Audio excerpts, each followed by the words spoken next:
Hello বন্ধুরা, তোমরা সবাই কেমন আছো? আশা করছি ভালো আছো।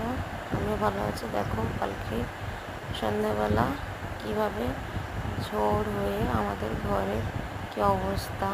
সামনে আমাদের একটা ত্রিপল লাগানো ছিল রোদ যাতে না পড়ে দুবারে, তো তাতে দেখো কেমনভাবে পেপারটাকে ছেড়ে ফেলেছে। আর একটা দেখো আমাদের বেল গাছের ডালা কীভাবে ভেঙে পড়েছে।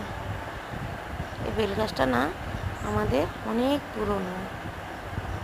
কালকে হঠাৎ সন্ধ্যাবেলা মড়মড় করে আওয়াজ করে ভেঙে গেল ডালাটাই ঝড়ের বাতাসে। এটা গাছটাকে না আমরা পুজো করি। এই দেখো আমাদের দুয়ারের কি অবস্থা। কাদের ঘরে আর কি ক্ষতি হয়েছে দেখো। অনেকের ঘরে অনেক রকমের ক্ষতি, আমাদের দেখো এইটা হচ্ছে।